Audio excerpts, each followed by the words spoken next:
Hey rockers, welcome back to the channel, man, and wanted to bring you this tale because it just happened less than 24 hours ago. That's right, man. I saw Iggy Pop up in Portland, Oregon. But before I get into the tale about seeing Iggy and what happened last night, check out this band, man. Death Charge out of Portland, Oregon. I met Adam from Death Charge last night. He came up to me and said, "Are you Bloody F Mess?" I said, "Yeah." He said, "You don't know me, but I want to give you this flyer by my band." And they're playing at Dante's in Portland coming up on August 30th. If you like stuff like the Sisters of Mercy or the Cult or the band Discharge, these guys are looking pretty awesome. I checked them out on Facebook. If you're up in Portland, check them out. Death Charge, August 30th at Dante's with Lizard Skin and Glory. Yeah, kind of band I'd love to go see if I lived in Portland. But thanks, Adam. And I hope you get a hold of me, man. Drop me a comment. Please leave a comment, subscribe, and like. Subscribe to the channel, please. Check it out, man. Last night was a really good music festival. There was a 2-day event happening at the waterfront. It was the Tom McCall Waterfront Park in Portland. It was the Project PABST, put on by Paps Blue Ribbon Beer. Yeah, it was the Project PABST Music Festival, right? Iggy Pop was performing Saturday. He was the headlining act the last night of the event. He was the guy to close out the place. And man, they were expecting 10,000 people at this thing, right? 15,000 people showed up. So 5,000 more. And let me tell you, man, it was pretty freaking packed. They should have called it Project Packed.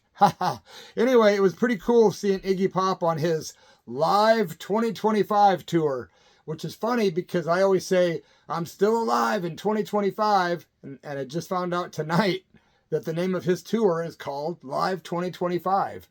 Got to give it to Iggy, man. He's 77 years old. People make fun of him because of the way he looks. He's got a lot of physical ailments. I think it's scoliosis or something, and a few other things, right? Hip injury, just a bunch of twisted spine, I think. He takes his shirt off on stage, and people make fun of him, but it's so stupid, man. You got to realize a lot of 77-year-old men are in nursing homes or they're out there staying active like Iggy, man. And he's kind of a teacher. Not only is he a legend and not only has he been around since like the 60s doing what he's doing, but he gets up on stage and is not afraid to be himself in every way, right? Takes that shirt off and exposes it, and half the people are like, yeah, Iggy, he doesn't give a fuck. And then the other half are like, put a shirt on, you look horrible. He laughs it off, he just doesn't care. And I love that about Iggy Pop. He's always been a leader, not a follower. He's not a sheep-like person. And you got to give it up to the guy, man, just for the freedom, that he brings to rock and roll.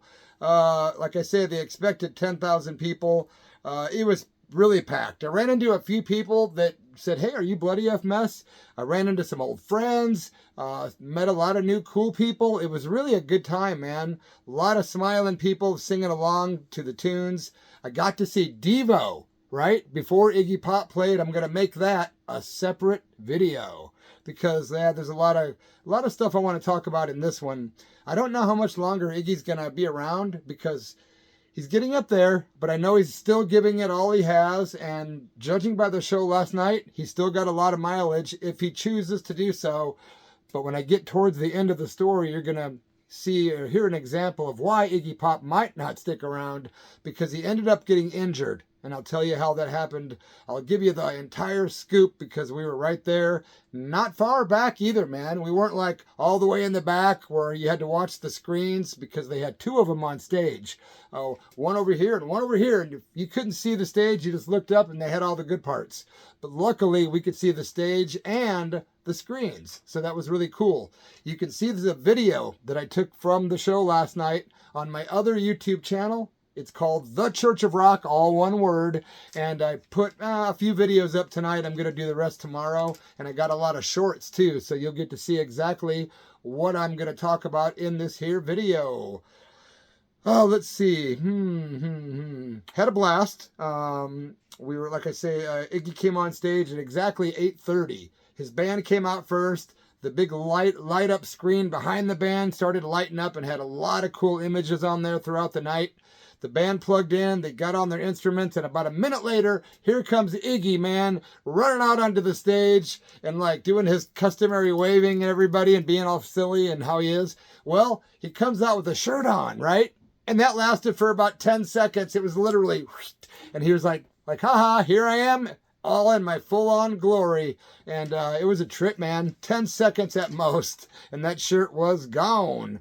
Once he ripped his shirt off, everyone knew they were in for a really good time, right?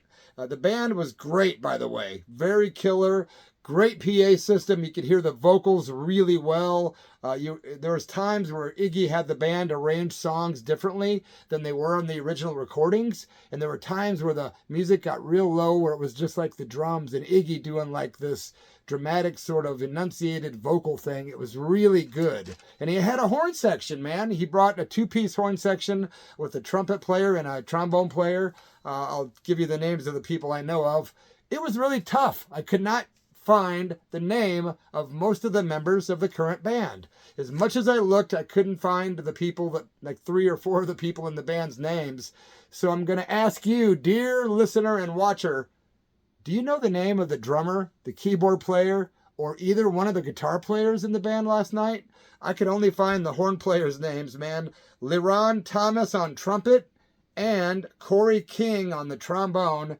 And I think it might have been Sarah Lipstate on guitar, one of the guitars. And I think the other guy's name is Andrew on guitar. He had real long hair, but I just couldn't find these people's names. I don't know the keyboard player's name. He was killer.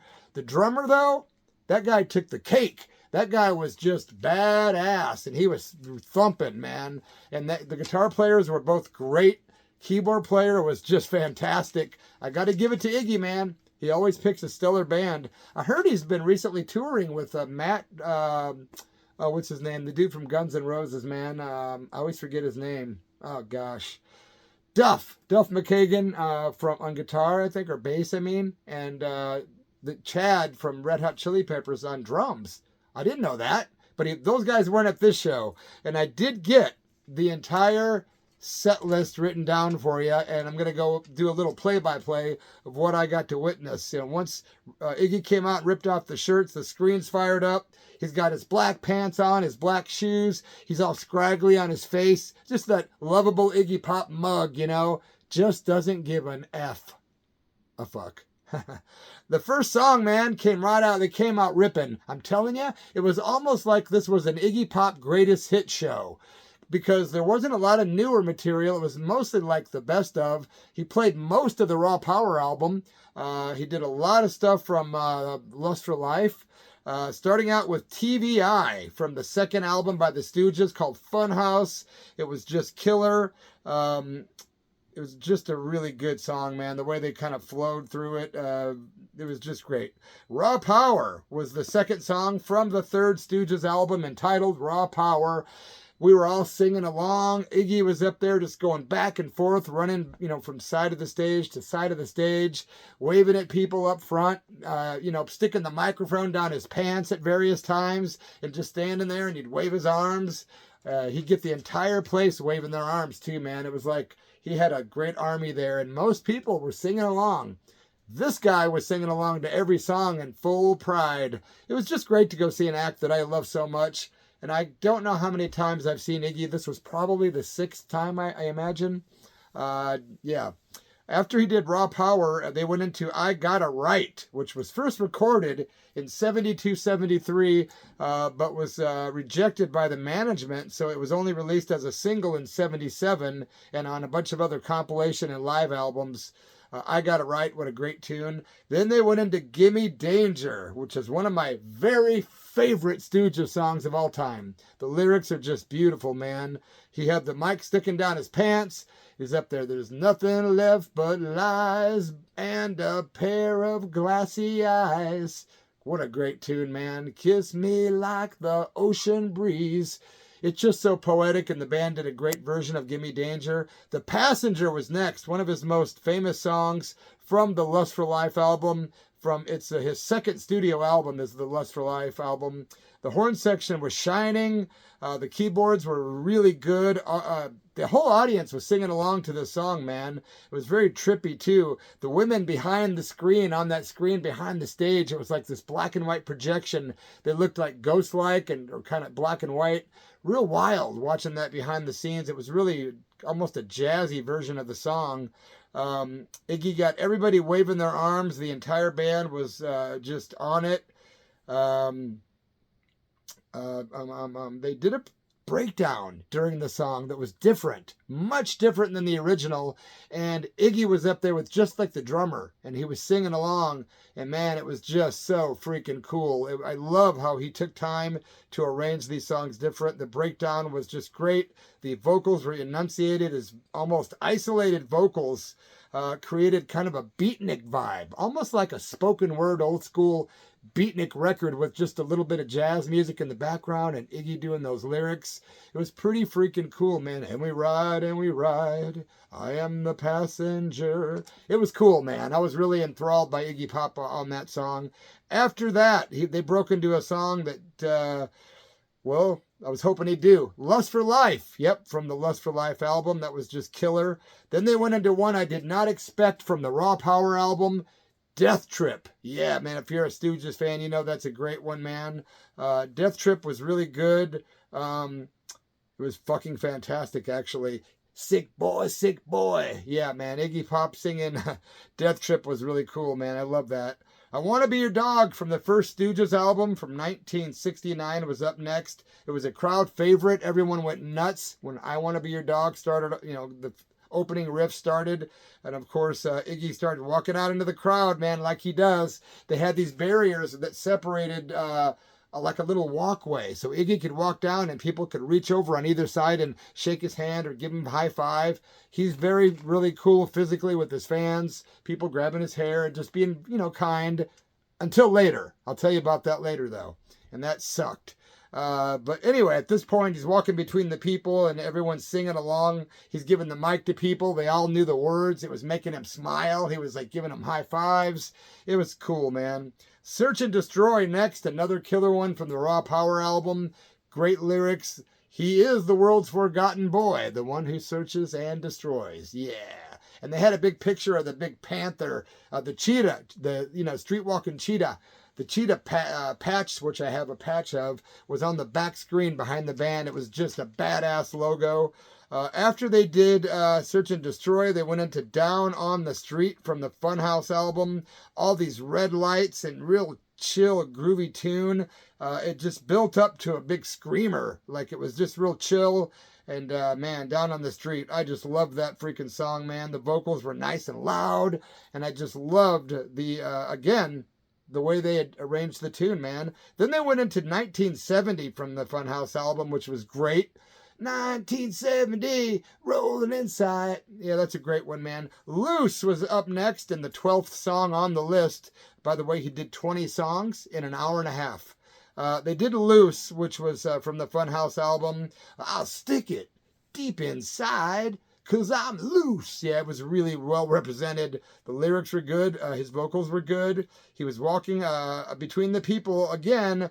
And then something sucky happened, man. We were watching on the screen because we couldn't see him at this point. He was out in the crowd, right? And he's walking between the people. And these people are touching him and they're all getting excited. And then some idiot and his girlfriend grab Iggy's hand, and he's holding on to their hand, which he's known to do. He's very physical and nice and like likes to be close to the people. He doesn't like that separation of the barrier of the, you know, people being a million miles away. So he makes a point to go out there, right? And this guy would not let go of his arm, to the point to where security walks over and he's kind of like, come on, man. And Iggy's like smiling and kind of putting on a happy face, but you can tell he's like, dude, you can let go of my arm now. Well, I think the girl let go, but the guy was still holding on to Iggy kind of tight. Well, Iggy's forcefully pulling the other way, and then the guy lets go, and Iggy went down, and I'm talking like a face plant, like hard onto it. I think it was his left shoulder, and everyone freaked. Everyone around me was like looking at each other, and then they cut away on the screen, so unless you were up front, you couldn't see what happened. It was like a full 2 or 3 minutes, man, which seemed like, we kept thinking, is it over? Did he get hurt? Is that guy getting reprimanded? Is Iggy still down? Well, about 2-3 minutes later, all of a sudden, you saw the image appear on the screen of the stairs that goes up, back up to the stage, and you see Iggy's head, and everybody just started cheering because everyone was worried about him, man. And I'm still pissed about that guy doing that, man. What an idiot. That could be a good reason to stop performers like Iggy at that age to stop getting into the crowd. Thanks, dude, for doing that to our hero, you idiot. Sorry, man. I had to vent. Thank you. I'm going to go back to being positive and happy. Well, Iggy walks up those stairs so painfully slow, and he's looking at his arm the whole time. He gets to the top, and everyone's like clapping, and he's just like waving. He's not really smiling. He sits down on a stool, takes a drink of water, and he actually said at one point, this one's going to be a very special type of water. He goes, this is my special water, and somebody came out with like a black bottle, and he started drinking out of that. Don't know if he was kidding or if it was something harder than water. I doubt it. I don't think he drinks or anything like that before he plays. He said that he only has a few glasses of wine here and there. But, you know, anyway, he gets back up and sits on this stool for a couple of songs. And he kept looking at his shoulder. So I don't know if he dislocated it. I don't know what happened, but the guy was in pain. And it was hard to watch, man, because, you know, we're just happy the guy's still doing it, right? Anyway, now that I got that off my chest, it was very painful watching Iggy Pop fall down on his face and his shoulder. Sorry, Iggy, if you're watching this by some reason, please leave a comment and tell me you're okay. After they did that tune, they did Some Weird Sin from the Lust for Life album. He's still sitting down, he's drinking, you know, and it was a good time, man. I think that's actually when he said he needed the special water. Some Weird Sin, great lyrics. Then they went into Frenzy from his first studio album, from his 19th studio album called Every Loser that came out in 2023. Frenzy's a great song, man. The horn players were actually singing backups at this point with him. That was really cool. So it showed that they had good voices, not just good horn playing. After that, they went into the 15th song, which was, surprise, surprise, Night Clubbing. Another one of my very favorite Iggy Pop songs, and probably lots of yours as well. Night Clubbing, of course, a song you can find on the Idiot album from 1977, and that's Iggy's first solo album. Of course, they did that. It was super cool, very moody, right? And they had these trippy lights on. They were like red and black. So everything was like in smoke. It was Iggy's very dramatic as he was singing it. He's like leaning up against something at one point, and he's acting like he's like in a club or something, just kind of hanging out, being cool. The song was real jazzy. There was a super ethereal feel in the air. It was very cool. You could see the smoke and all the red and black on the stage. It was very, very cool.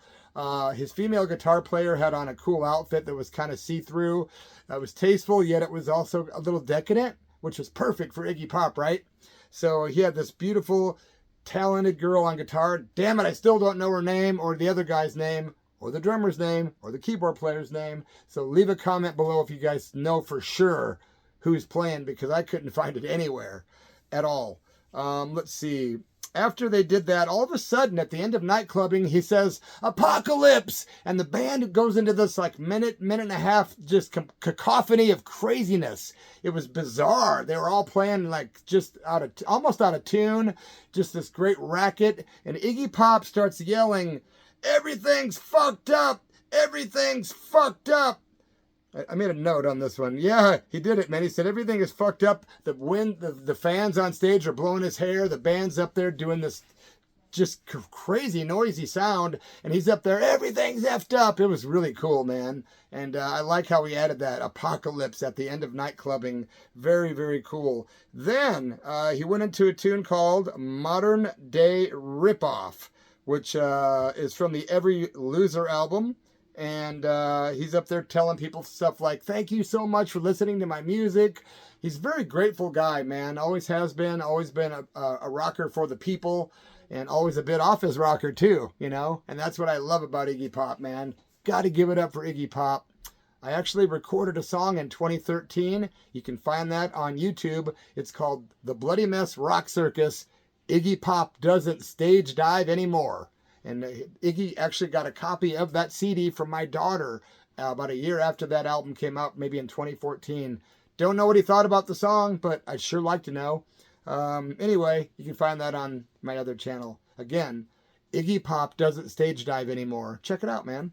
After they did Modern Day Ripoff, he did I'm Bored from the New Values album from 1979. Another one of my very favorite Iggy Pop songs. The lyrics are just genius. He was singing them so heartily. I was happy to hear it. I was just smiling, man. Everyone was singing along. It was a really great rendition. Like I say, lyrics are classic. Iggy Pop is just dancing around, and it was just awesome, man. I'm bored. I'm the chairman of the board. What else? Number 18, he did Real Wild Child, the song that Joan Jett covered, and also Sister Tracy used to cover that in her old band, Avlov. But yeah, Real Wild Child's a great tune from the Blah Blah Blah album. He said all of a sudden he comes out and he goes, "Give me a beat." And that's when they kicked into this beat real slow. And at first I thought it was going to be something else than it wasn't. I thought it was going to be some weird tribute to Ozzy for some reason. And then they broke into Real Wild Child. Anyway, it sounded like a Sabbath intro for a minute. And I was thinking, is he going to do a tribute to Ozzy? But nah, it was just a really cool, different arrangement. Like I said, he did a lot of different stuff that he normally doesn't do in the normal recordings. Then he went into Fun Time from The Idiot. I love that song, Fun Time. Baby, baby, I like your lips. Yeah, the band had a lot of backup vocals going on. The keyboards were killer. Everybody in the band was stellar. The drummer was just amazing, like I said. And I was loving it that they did Fun Time, man. It was really good. Last song of the night was a surprise, actually. It was a song, Punk Rocker, that was recorded a few times by a Swedish band called the Teddy Bears, right? And the Teddy Bears recorded it maybe 3, 4, 5 times, but their biggest hit version was when Iggy Pop did vocals for the song, Punk Rocker. And it was great watching the music video. You got to check it out online. The Teddy Bears with Iggy doing Punk Rocker. He's like cruising around in this car, and he's like, "I'm a punk rocker. I'm a punk rocker." And it was just really cool to hear him say that, "I'm a punk rocker." I'd never heard him say that before. So, you know, I've heard him say all kinds of things about punk rock, what it means to him, about what, you know, whether he calls himself punk rock and all that. So to see him do that, it made me realize, yes, he does embrace punk rock wholeheartedly and probably loves the tag, you know, Godfather of punk rock. And he definitely is, man. Iggy Pop is up there with like Jim Morrison in my book. And of course, Iggy Pop supposedly was inspired by Jim Morrison after seeing The Doors when he was like 18. I think he took some acid and went to see The Doors and went away saying, "I want to be like that guy." Because Jim Morrison was special, man. He was one of my favorite poets. The Doors are one of my very favorite bands of all time, and so is Iggy Pop. And I just love the fact that he's like a modern day Morrison, you know. Punk Rocker was great. I think I made another note, maybe not. It was a very quirky show, very jazz-like, but also totally punk rock and roll. The crowd was very enthusiastic. At some points of the show, when people started getting really into it, people were throwing beers and watered cups everywhere. It was cool. Things were getting out of hand, and I'm sure Iggy liked it because he was getting splashed here and there. It was a really killer show, man. I'm really glad I went. Thank you so much to my friend Amy, aka Sasha, on the East Coast. She was going to go to the show, but she couldn't make it, so she gave me her tickets. Thank you so much. Also, thank you to Audrey for supplying the other ticket. Yeah, my youngest daughter, or me and Tracy's youngest daughter. Thank you, Audrey. Thank you, Sasha, Amy. You guys are the best. Thank you guys for being part of this channel and listening to me ramble. I love some of the very cool comments I've been getting lately. I got to give you guys the respect you give me, and I appreciate that, man. Yeah, I do get the haters, you know, here and there that totally don't like me at all. And that's okay, man. I'm kind of like Iggy. I just don't give a fuck. And I'm always going to be myself. I've always thunk for myself. Thunk's not a word, see? And even when I was a teenager and a kid, I never was the kind of kid that followed other kids, or if you're a chicken if you don't do this. I was like, I'm a chicken then. Bark, bark, bark, motherfucker. But, you know, teenage years too, I was like the last guy. When I was 9 years old, my friends were having sex, man, with like teenage girls. It was crazy back then. But I was like, nah, I'm not ready yet. But I was when I was about 13.